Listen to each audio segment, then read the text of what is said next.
Nous avons commencé, je crois, nous avons beaucoup avancé dans le deuxième passage du schéma. Alors je rappelle Rashi sur le Vesamtem et Devarei Elle, n'est-ce pas? Que dit Rashi sur Vesamtem? C'est-à-dire que vous devez mettre les téphilines, même en galoute. Où est-ce que Rashi a été chercher ça? Parce qu'il y a écrit vous serez perdu vite de la bonne terre que Dieu vous donne. Et donc le verset qui vient après, logiquement, si on va selon la chronologie, c'est en galoute. Mais il y a plus que ça. Merci. Rashi dit, pour que vous ne les oubliez pas, les mitzvot, quand vous reviendrez. Où est-ce que Rashi a été chercher tout ça? Que c'est pour quand on revient. C'est la fin du passage. Leman yirbou yemechem benechem al ha'adama, afin que vos jours s'allongent sur la terre que Dieu a juré de donner à vos ancêtres. Or, si au début on dit qu'on a quitté la terre, alors comment est-ce que nos jours vont s'allonger sur la terre? En revenant, d'accord? Donc en fait, Rashi, je ne sais pas si c'est absolument le pshat, mais ça cadre tout à fait avec le pshat. C'est-à-dire, ce que la Torah ici met en évidence, ce sont des mitzvot qui, a priori, n'ont rien d'agricole. Mettre les téphilines, mettre la mezouza, c'est pas agricole, au contraire. Ce sont des mitzvot qui ont un rapport avec l'écriture. Les téphilines, on les écrit, les mezuzot, on les écrit. D'accord? Or, quand on écrit quelque chose, c'est quand la chose n'est plus vivante. C'est-à-dire, on a besoin d'un témoignage écrit quand ce dont on parle n'est plus présent. C'est-à-dire donc par excellence, le temps de l'exil, c'est le temps de l'écriture. C'est-à-dire qu'aujourd'hui, on devrait plus l'écrire alors. Exactement. C'est-à-dire aujourd'hui, on revient à la Torah Sheba'al-Peh, donc viendra un temps où nous mettrons le Talmud à la Geniza. C'est-à-dire tout ce qui a été écrit, des milliers de livres, tout ça, on va s'en passer parce que ça va redevenir vivant chez nous. Il faut toujours se rappeler que le fait d'écrire, c'est une option de Bediavad, a posteriori. Mais a priori, on n'est pas censé écrire. Ce qui explique pourquoi, pendant 1000 ans, même plus, nos ancêtres n'ont pas écrit. Et puis un beau jour, quand commence à s'approfondir l'exil de Édom, sous la domination romaine, alors le maître d'Israël, Rabbi Yehuda Hanassi, écrit. Il écrit, et Rambam dit, c'est parce qu'il savait que la galoute allait être longue, il l'a ressenti. Alors il fallait écrire. Mais ça veut dire qu'il y a une perte de vitalité. Oui? L'écriture, par exemple, pour le Tanakh, pourquoi... La même chose, quand est-ce que la Torah est écrite? Lorsque Moshe meurt. Oui. C'est au moment où Moshe va mourir, il dit, je vais vous écrire ça. Tant qu'il est vivant, si je veux savoir la Torah, je vais chez Moshe. Pour la Torah et pour le Nar, comment ça se passe Est-ce que c'est les prophètes eux-mêmes qui ont écrit ou est-ce que... Ça dépend. Chaque livre, c'est quelqu'un d'autre. Mais remarque, comment ce que dit la Gemara, c'est Yehoshua qui a écrit le livre de Yehoshua. Mais comment se fait-il alors qu'on parle de sa mort? Oui, mais ça a été écrit après lui, par Pinchas. La même chose pour Shmuel. Qui c'est qui a écrit Shmuel? C'est Shmuel. Oui, mais il est écrit qu'il est mort. Alors oui, c'est les prophètes qui sont venus après lui. À chaque fois, c'est lors de la disparition de quelqu'un qu'on juge nécessaire d'écrire. D'accord? Enfin, c'est une règle de manière générale. Mais disons que quand quelque chose est vivant, il n'a pas besoin d'être écrit. Oui. C'est pas bien d'écrire, par exemple, si on a envie d'écrire une autobiographie, non? C'est très bien d'écrire. Pourquoi tu écris une autobiographie? Au cas où si je meurs. Ouais, exactement, voilà. Ça. Voilà. Si un jour je meurs, voilà, donc... D'accord. C'est ça donc, comment ça, tout le monde va... En général, quand je fais la choupa à un couple, je leur explique un peu avant, je les rencontre, je leur explique comment ça fonctionne la choupa. Alors je dis par exemple l'engagement que l'on prend en donnant l'anneau à la mariée. Alors je dis toujours, ça s'arrête soit par le divorce, soit par la mort d'un des deux conjoints. Et donc je dis le divorce, Bezrat Hashem, il n'y aura pas, la mort d'un des deux conjoints, il y aura certainement. C'est la vérité, non?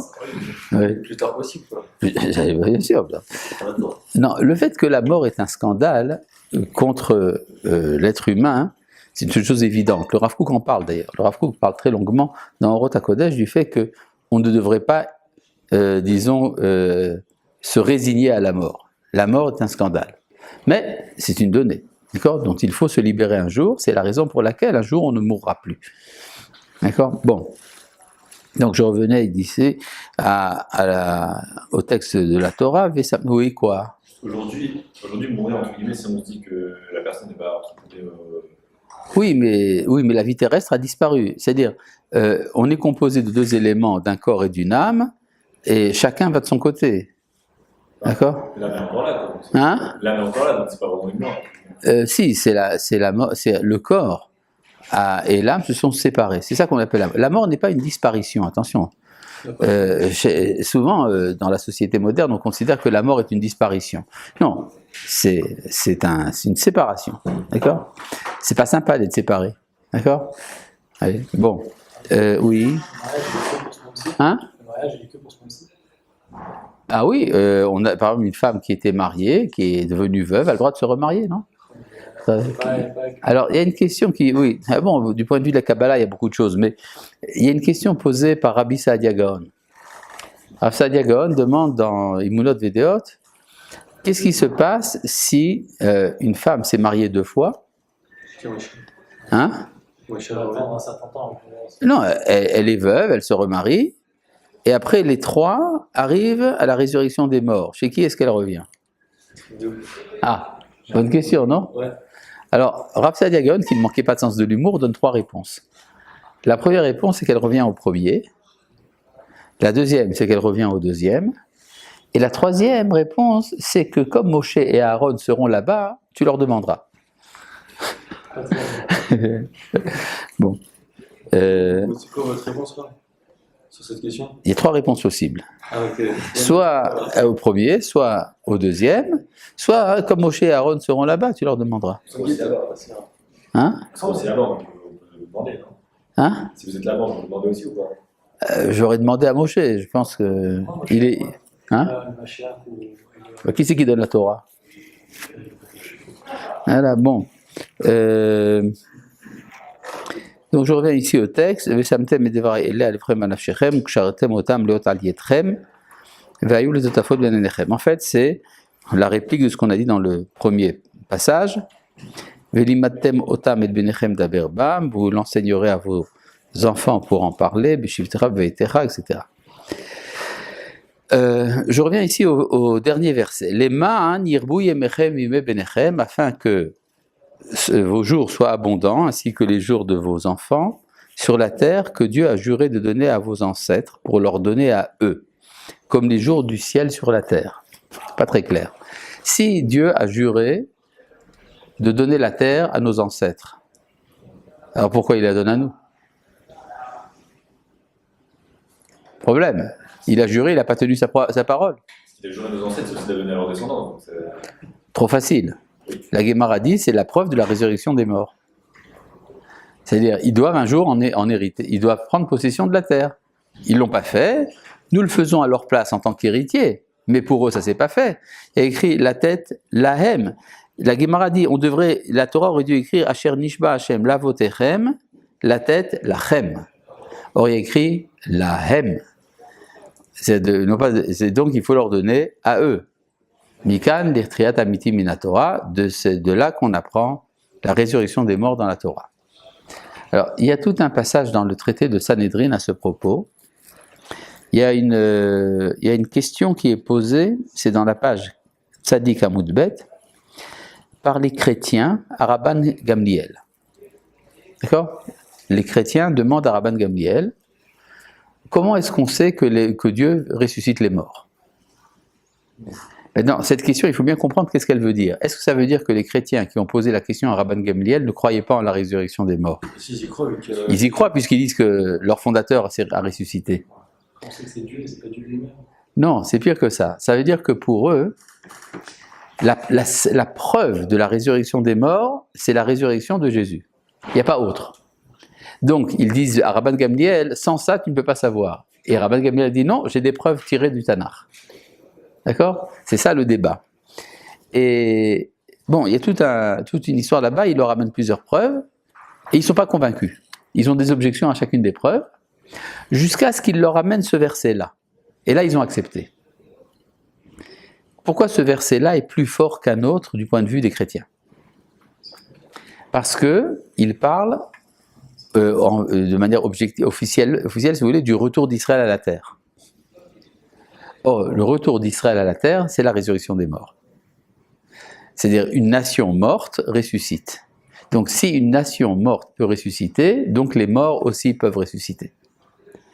Et en fait, ce qui donc remet en question la légitimité du christianisme, c'est le retour d'Israël. Oui. Il a parlé de ça, je crois, le pape. Il y a un mois ou deux de ça. Qu'est-ce qu'il a dit? Il a dit en gros que le fait que le christianisme, il a plus de. Il est plus de- quoi, depuis qu'Israël il est. Oui, ah, il a dit ça, le pape? Ouais. Bon. Oui. Il a chippé ça à un de mes cours, alors. Je crois qu'il écoute Ouais. encore sur YouTube. Non, mais il y avait Herzl, Zichrono Livracha, est allé voir le pape. Pas le même, le pape de son temps, pour lui demander son aide. Et il a dit, ce que tu me demandes contredit tout ce en quoi je crois. Et donc il a rajouté l'expression en latin non possumus, je suis dans l'impossibilité. D'accord? Non possumus. Et donc ça veut dire qu'effectivement le retour d'Israël à sa terre pose un problème théologique grave pour les chrétiens. Vous connaissez, je vous ai raconté l'histoire d'Arnold Toynbee? Non. Non? Important. Dans le même texte de la Guémara, il y a... Merci. Une des preuves de la résurrection des morts qu'amène Rabban Gamliel, d'ailleurs, se dit en passant, c'est pas pour rien que c'est Rabban Gamliel et pas n'importe qui d'autre. Parce que le fondateur du christianisme, Paul, prétend avoir été un élève de Rabban Gamliel. N'est-ce pas? Ah ouais? Hein? Oui. Quoi, c'est la même époque? Bah, disons que pour être l'élève de quelqu'un, il faut être à son époque. Ouais, je pense. Bon. Et... Non, c'est très bien, c'est très bien. Là-bas, Rabban Gamliel amène un verset de Shirachirim. Le verset de Shirachirim, c'est comme ça. Vehiker keyen hatov, holer ledodi le mesharim, dovev sifte yeshenim. Ce qui veut dire, ton palais, le palais, est comme le bon vin qui va droitement à mon ami, à mon bien-aimé, Oler Ledodi les Mesharim, Dovev Sifte Yeshenim, et qui fait parler les lèvres des endormis. Vous avez compris? Non. Quand quelqu'un a bu beaucoup de vin, il parle dans son sommeil, n'est-ce pas? Donc, ton palais, le palais c'est le lieu de la parole, c'est de là que sortent les paroles. Ça veut dire que ta parole, puisque là-bas, le bien-aimé, c'est Dieu. Alors, la parole de Dieu fait parler ceux qui sont endormis. C'est qui ceux qui sont endormis? Les morts. Donc, si un mort parle, c'est donc qu'il est vivant. De là, nous tirons la résurrection des morts. Ça, c'est la preuve amenée par Rabban Gamliel. Objection des chrétiens dans la Guémara, ils disent non, mais pas du tout. Ça marche pas. Parce que peut-être que ce n'est simplement que le mouvement des lèvres et pas plus. C'est-à-dire que les morts agitent leurs lèvres dans la tombe, mais pas plus que ça. Et ils amènent pour ça une preuve tirée de Rabbi Yochanan, qui dit, et de Rabbi Shimon ben Yotzaddak, qui dit que quand on donne un enseignement au nom d'un maître qui est disparu, ses lèvres bougent dans la tombe. Et comment ils savaient ça, hein? Qui? Les chrétiens, comment ils savent? Ils connaissent l'enseignement de Rabbi Shimon ben Yotzaddak. Il faut bien croire, les chrétiens en question de l'époque, c'est des juifs. C'est des juifs qui allaient à la synagogue comme tout le monde. Hein. C'est pas des chrétiens d'aujourd'hui. Et les minimes. Même Paul? Même Paul, bien sûr. D'ailleurs, il voulait déshabiller Pierre pour habiller Paul. Mais on ne le fait pas. Bon, en tout cas...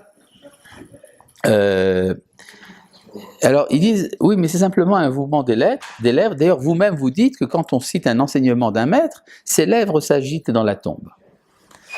Maintenant, est-ce que c'est ça que ça veut dire, cet enseignement des Chachamim? Parce que vous savez, on ne sait pas où est la tombe de Rachi à Troyes. On sait que Rachi vivait à Troyes, mais on ne sait pas où est sa tombe. Donc il y aurait une solution pour savoir où est la tombe de Rachi, il suffit de lire Rachi et de voir où est-ce que ça s'agite, n'est-ce pas? D'accord? Baruch atah Adonai, Eloheinu melech haolam she'akol nהיה b'doro. Alors vous y croyez? Non, je crois. Évidemment pas. C'est une image, c'est une métaphore. Maintenant, transformer cette métaphore rabbinique, vous la faites passer dans le monde mythologique des chrétiens, ça devient sérieux. C'est comme les reliques dans les églises, machin là. D'accord? Alors, mais si on essaie de comprendre ce que disent les minimes en question par rapport au peuple d'Israël, ça voudrait dire que les Juifs sont un peuple mort qui s'agite mécaniquement dans sa tombe. Ça, c'est exactement la thèse d'Arnold Toynbee. Vous savez qui c'est Arnold Toynbee? Non? Arnold Toynbee était un historien. Quoi? Une question sur ce que vous avez dit avant. Oui. Quand les minimes ils donnent un argument contre l'argument des minimes et que ça ne les satisfait pas, ils donnent un autre argument derrière. Son argument premier il tombe ou que juste une mauvaise compréhension. Non, ils expliquent pourquoi ils n'acceptent pas ce qu'il dit. Ou Denker. Bien sûr, bien sûr. Eux ont tort, ils ont mal compris. D'accord? C'est-à-dire le même texte, quand il est lu dans une mentalité païenne, est lu différemment que dans une mentalité juive. Vous avez juste le premier argument. Oui, bien sûr. Ce que je veux dire, c'est que le christianisme est né de ça. Nous avons imprudemment enseigné à des goïms nos valeurs, et on ne comprenait pas comment est-ce qu'elles étaient perçues par eux. Par exemple, quand on dit « Dieu a un fils », c'est écrit dans la Torah, non? « Béni Bechori Israël ». Mon fils aîné, c'est Israël. Mais prenez ça chez un païen, un but de mythologie. Pour lui, Dieu a un fils, et donc c'est un fils de chair et de sang. D'accord? C'est-à-dire, c'est automatiquement transformé. Alors, je reviens ici à Arnold Toynbee. Arnold Toynbee était un historien, un des plus grands historiens du XXe siècle. Oui. Vraiment, juste par rapport à ce que vous disiez jusqu'à maintenant sur la résurrection des morts. Les chrétiens, eux, ils se basent sur la résurrection de Jésus. C'est-à-dire que nous, on accepte leur argument. Non. Alors, on fait débat avec eux. Parce qu'eux ont posé la question. Enfin, mais eux, ils n'ont pas d'argument à la base sur leur thèse. Alors, comment ils peuvent contredire la nôtre?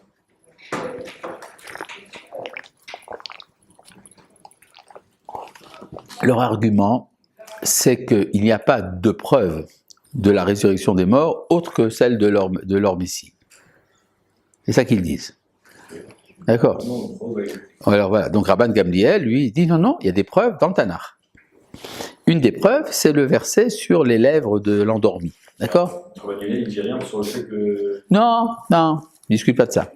D'accord? Maintenant, mais c'est implicite dans le discours de Rabban Gamliel. Il sait très bien de quoi il parle. La Gemara aussi. L'étudiant d'Yeshiva, il ne sait pas. D'accord? Baruch Hashem, il ne sait pas. Maintenant, donc, je reviens à Arnold Toynbee. Arnold Toynbee était un des plus grands historiens du XXe siècle. Il était d'ailleurs de confession catholique, d'origine britannique et antisémite. Bon. Il affirmait ne pas être antisémite. Mais, bon, alors, sa thèse est la suivante.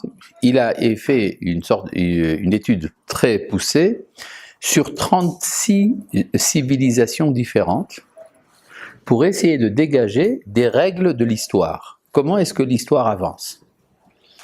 Et il a fait une formule qui quand vous allez l'entendre, c'est absolument banal, mais à l'époque ça semblait être une grande nouveauté. Il disait que toute civilisation passe par 3 phases. La première est une période de gestation. C'est comme une sorte de grossesse. C'est la période épique, les premiers temps d'une nation, etc. Par exemple, chez les Grecs, l'Iliade et l'Odyssée, par exemple, la guerre de Troie. Et puis après vient un moment très court, ce qu'on appelle l'apogée de la civilisation, qui est comme une naissance. Et alors cette civilisation donne au monde ce qu'elle a de meilleur. Chez les Grecs, la philosophie. Et très peu de temps après, commence une période de décadence qui fait que finalement cette civilisation disparaît. Il a vu que c'est vrai pour toutes les civilisations, sauf une, c'est les Juifs. Les Juifs ont une période très longue de gestation, ils ont donné au monde Jésus, c'est ça le fruit, et ils ont oublié de disparaître, ce qui est contraire à la loi. Alors il a inventé une nouvelle notion. Il dit il y a ce qu'on appelle des nations fossiles. Les Juifs se sont fossilisés. C'est-à-dire ils sont morts, mais ils ont continué à exister mécaniquement. C'est exactement ce que disent les chrétiens à Rabban Gamliel. C'est-à-dire les lèvres s'agitent dans la tombe. Pourquoi pendant la Galoute, il avait raison. Oui, mais le problème, c'est que en plein XXe siècle, il y a eu brusquement l'État d'Israël. Alors, un mort qui ressuscite, c'est gênant. Alors, Arnold Toynbee a formulé une nouvelle théorie, dans laquelle il a dit les Juifs sont effectivement un peuple fossile, mais les Allemands, eux, c'est un peuple vraiment vivant.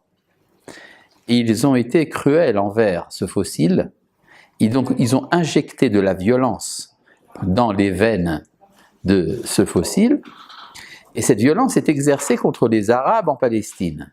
C'est-à-dire, ce qui se passe en Eretz Israël, ce sont des Allemands qui attaquent les Arabes à travers un cadavre juif. D'accord ? Bon, quand il a dit ça, il était... Oui, il est mort depuis longtemps.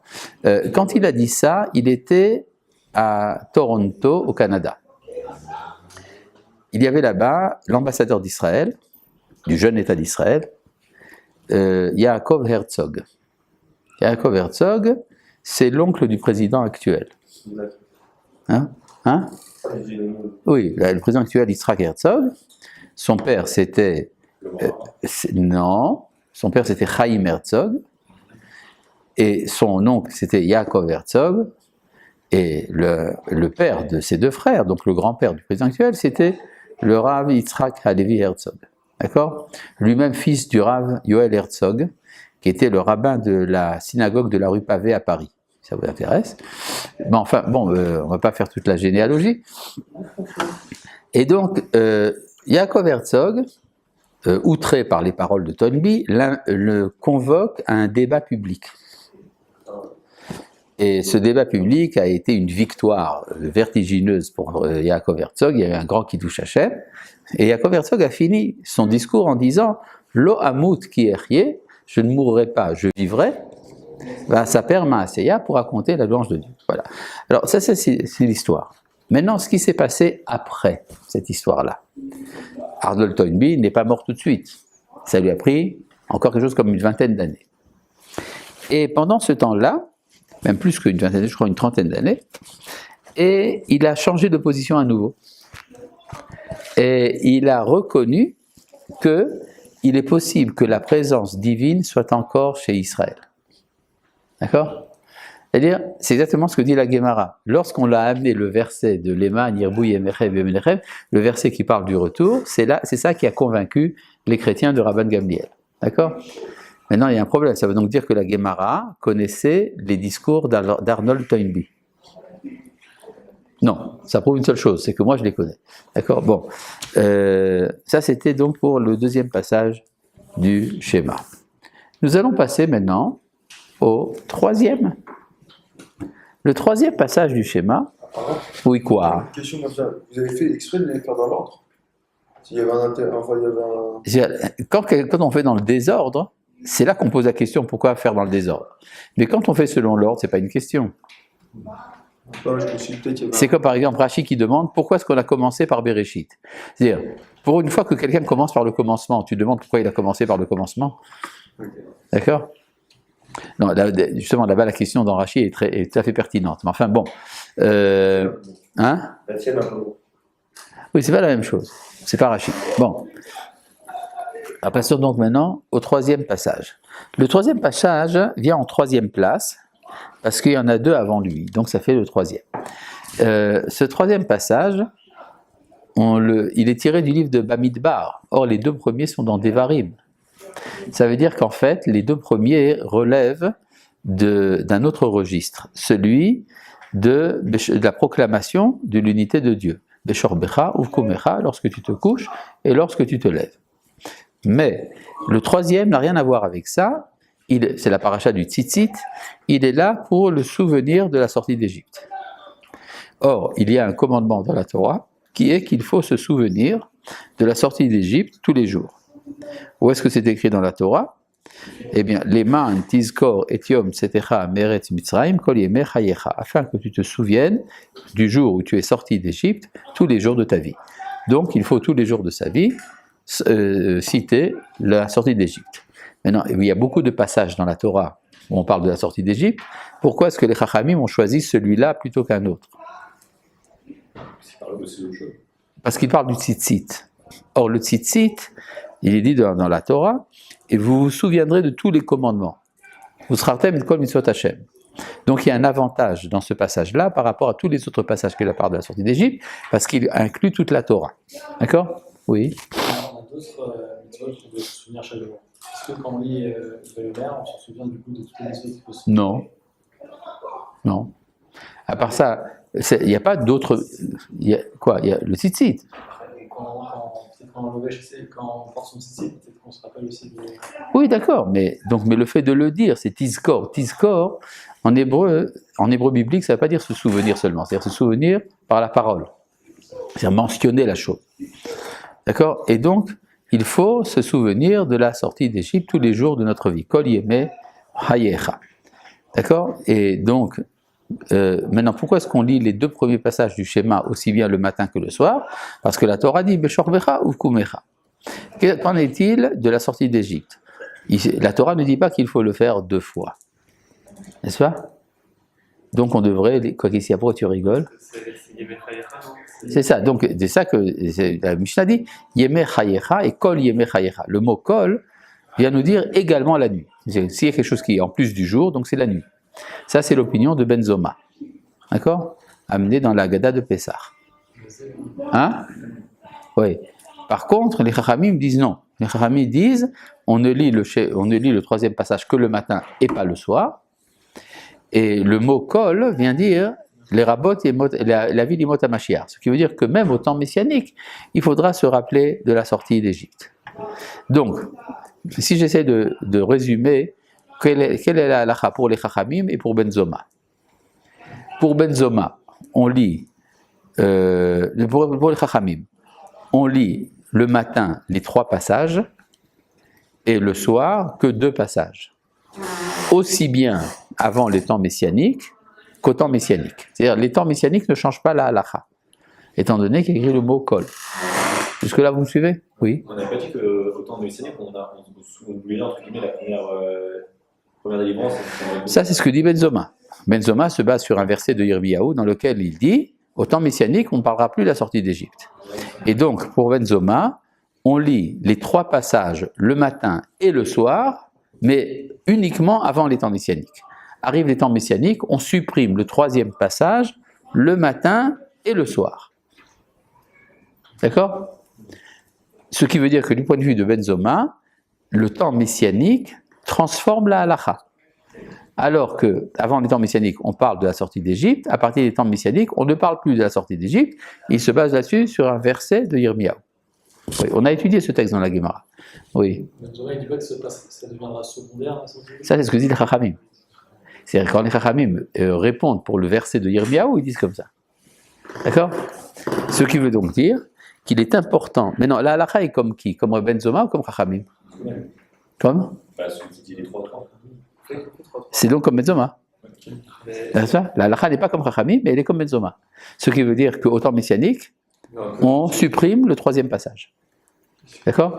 Maintenant, c'est très important donc de savoir à quel moment de l'histoire nous vivons. Est-ce que nous vivons au temps messianique ou pas? Pourquoi c'est important? D'abord parce que ça permet de raccourcir le schéma. D'accord? Et à part ça, ça évite de faire 3 brachot levatala. Parce que, ensuite du 3e passage du schéma, on dit la bénédiction de Gaal Israël le matin, de Gaal Israël le soir et Ashkivenu le soir. Donc si on est au temps messianique, il est interdit de dire ces 3 bénédictions. Donc on fait 3 bénédictions levatala chaque jour de notre vie, si nous sommes au temps messianique. N'est-ce pas? Grave problème. Mais non, qu'est-ce qu'on appelle les temps messianiques? Hein? Non, il faut une définition halachique. Il faut une définition halachique et des preuves à l'appui. C'est pas les infructueux. Non, les arbres fruitiers, ça veut dire que la Géoula est proche. Il n'y a pas le. Je sais plus qui a dit ça, celui qu'on aura le peuple qui serait sur sa terre et tout, les trois là. La Gemara dit En ben haolam hazeh limot hamashiach. La seule différence entre notre temps et celui du Messie est là chez Aboud Malchuyot Bilvad, l'asservissement aux nations. Ce qui veut donc dire que l'indépendance politique est considérée par la Gemara comme étant Yemot HaMashiach, et donc depuis le Hebeyar Tafshin Ched, depuis la fondation de l'État d'Israël, on aurait dû supprimer le troisième passage du schéma et les 3 bénédictions que nous récitons tous les jours. Après, Hein on n'a pas Sanhedrin. Hein On n'a pas Sanhedrin. Non, ça n'a rien à voir avec le Sanhedrin. On ne supprime pas parce que les rabbins n'ont pas écouté mon cours. À part ça, il y a un autre problème, c'est qu'on veut éviter des schismes. C'est-à-dire que c'est vrai qu'on devrait supprimer, mais on ne va pas encore créer à nouveau une division au sein du peuple. On en a déjà pas mal comme ça. Hein? Il y a assez de problèmes avec le Hallel, la Yom Non, le Hallel Yom Ha'atzmaut, c'est tout à fait autre chose. Le Hallel Yom Ha'atzmaut, c'est un consensus universel. Étant donné que la Rabbanout Harashit a décrété qu'il fallait faire le Hallel Yom Ha'atzmaut, donc tous les religieux font le Hallel Yom Ha'atzmaut. n'est pas sous domination encore, domination. Non, non. La définition de l'indépendance politique dans la halakha, c'est pas l'autarcie. C'est pas la totale indépendance, c'est-à-dire le fait qu'on n'a pas à tenir compte des autres. Parce que dans ce cas-là, il n'y a jamais eu d'État indépendant dans l'histoire. Pratiquement. Et même au temps du roi Salomon. Les chevaux de Shlomo, ils venaient d'Égypte. L'or venait d'Ophir. Donc il était sous la dépendance quand même des relations internationales. Mais du point de vue de la halakha, il y a 2 éléments. C'est un État indépendant du point de vue de la halakha, c'est une entité politique qui a 2 prérogatives. Qui sont le monopole de la force armée et de la monnaie. Alors, il ne faudrait pas avoir une royauté. Une royauté, non, une royauté, c'est-à-dire une monarchie. Ouais. Une monarchie, c'est une forme de régime. Quel est le régime de l'État indépendant des Juifs? Alors là, tu peux discuter. Est-ce que c'est un roi? Est-ce que c'est une démocratie? Est-ce que c'est une démocratie parlementaire, une oligarchie? Tout ça, c'est ce qu'on appelle la forme du régime. C'est tout à fait autre chose. L'indépendance n'a rien à voir avec la forme du régime. Oui. Est-ce que c'est problématique d'utiliser les monnaies, le bitcoin, Ah, alors aujourd'hui, le bitcoin et tout ça, c'est une tentative d'enlever la prérogative de l'État. C'est la raison pour laquelle les États luttent contre le bitcoin. Alors peut-être qu'on va arriver à une situation, un beau jour, où les États auront moins d'importance qu'ils n'ont aujourd'hui. C'est-à-dire, il n'est pas impossible qu'un jour vous ayez le passeport d'un État virtuel qui n'a pas de territoire et qui lèvera des impôts. Ça existe déjà. Ça existe déjà, où ça? La e-résidence estonienne. Les quoi, les? Moi, par exemple, j'ai une carte d'identité, Ouais. e-résidence Estonie. Oui, mais l'Estonie, ça existe. Oui, mais c'est-à-dire que je n'ai pas les papiers, mais c'est une e-résidence. C'est un truc totalement virtuel. Oui, d'accord, mais il n'y a pas encore d'État sans territoire. Un jour, ça viendra peut-être. C'est-à-dire, il y aura une situation dans laquelle vous paierez vos impôts à un État qui n'a pas d'existence réelle sur le terrain. Bon, c'est possible, effectivement. Alors dans ce cas-là, c'est ce qu'on appelle, disons, l'abolition de la malchoute. D'accord ? Nous, en tant que religieux, c'est problématique de. Ça sera peut-être problématique, on trouvera des solutions. Déjà aujourd'hui, la norme dans la bien-pensance universelle, en tout cas occidentale, c'est que ce n'est pas l'État qui est le souverain. D'accord ? C'est-à-dire l'État n'est plus souverain, et on le voit même d'ailleurs dans la démocratie israélienne. Pourquoi est-ce que le souverain, c'est-à-dire la Knesset, ferait la loi? De quel droit? D'accord? C'est ça qu'il y a aujourd'hui dans le débat public. Il y a ça aussi, évidemment. Oui? C'est dans quel Gemara on a marqué que la différence entre Olam Hazeh et Imam Mashiach, c'est la domination politique? C'est dans Sanhedrin, et dans Sota, et dans Brachot. D'accord.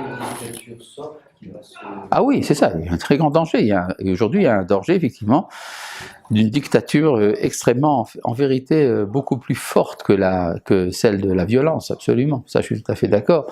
Il y a ici des dangers. Le problème, c'est que ce danger n'est pas uniquement en Israël, il est international. Et effectivement, et on risque de ne pas résister. C'est-à-dire la bien-pensance fait tout son possible pour permettre ce genre de choses. D'accord? Aujourd'hui, ce sont des organisations non gouvernementales, non élues, qui prennent sur elles de décider pour les populations. On ne revient pas à la tour de Babel. Oui, peut-être, c'est peut-être la tour de Babel. Il y a un texte dans la Guémara, dans Avodah Zarah, dans lequel la Guémara parle d'un jugement des nations à la fin de l'histoire. Et là-bas, il est dit que Dieu prend un Sefer Torah qu'il met dans son sein et qui dit « Ceux qui se sont occupés de ce qui est écrit dans ce livre viennent prendre leur récompense. » Et alors, la Guémara dit « C'est alors que viennent toutes les nations mélangées. » Baim kol haumot bi'irbouvia. Et alors Dieu leur dit « Ne rentrez pas mélangés, mais séparément chaque nation. » Alors, c'est quoi cette histoire de mélange et pas mélange? Ça veut dire que vient un moment, effectivement, il y a une remise en question de l'identité nationale. Il y a une sorte de mondialisme. Et alors, au moment du jugement, il faut séparer. Parce que chacun a une histoire à lui, qui n'est pas la même que l'autre. Et l'identité a été toujours un problème pour le judaïsme, surtout quand il y a eu l'exil et la guerre. Beaucoup de gens ont perdu leur ancêtre, leur nom. Oui. Des apatrides. Des apatrides sans racines. Oui, effectivement. Alors on peut dire que c'est exactement ce qu'a fait l'Égypte au temps de l'esclavage d'Égypte, parce que quand les enfants d'Israël descendent en Égypte, ils ont des noms, Ve'ele Shemot.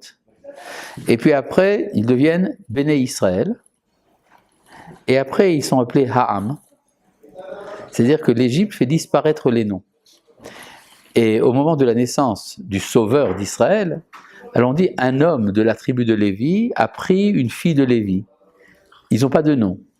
Il y a également sa sœur et sa mère. Et l'enfant est appelé Moshe, qui veut dire en égyptien un fils.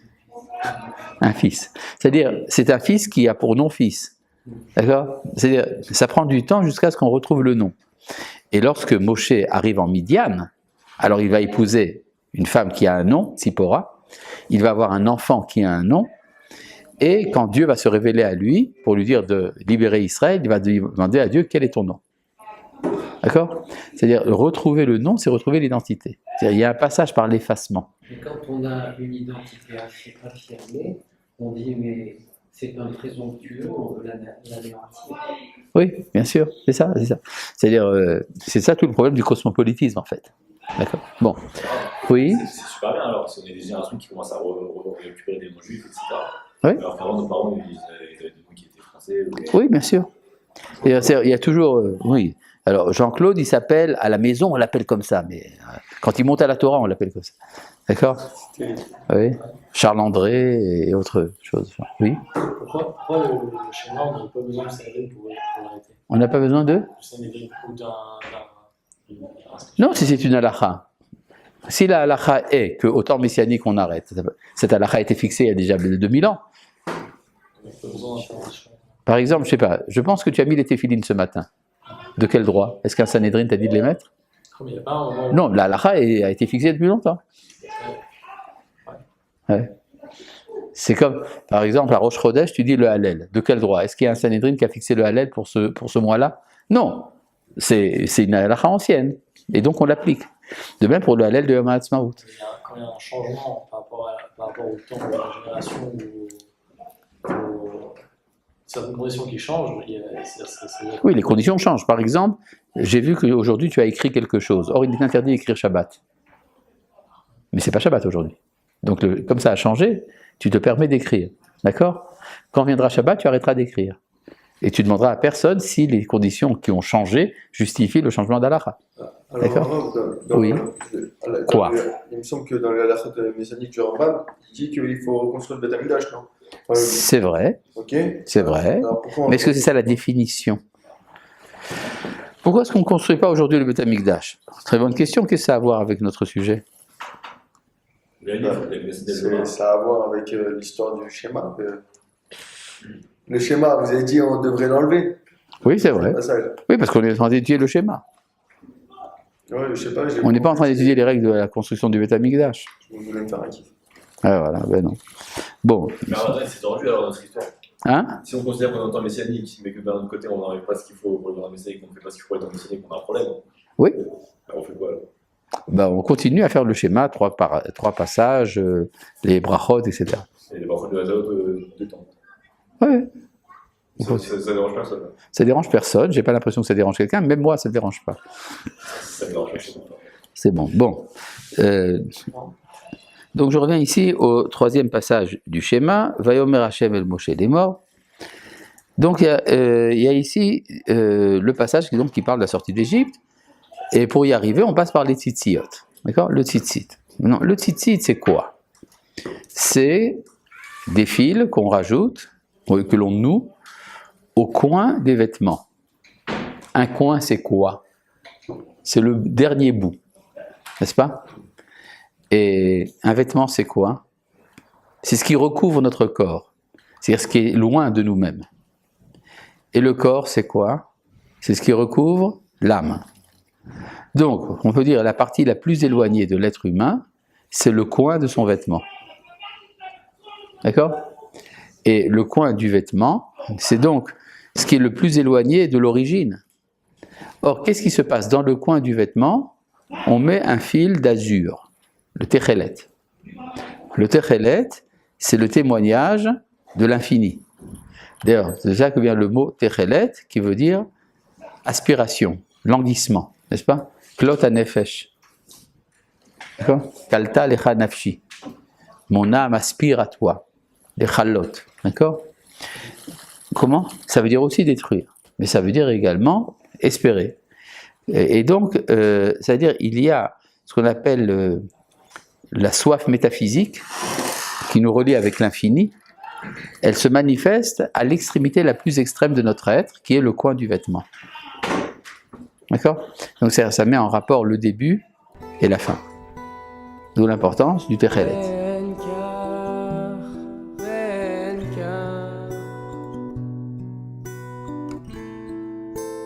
חיים בנים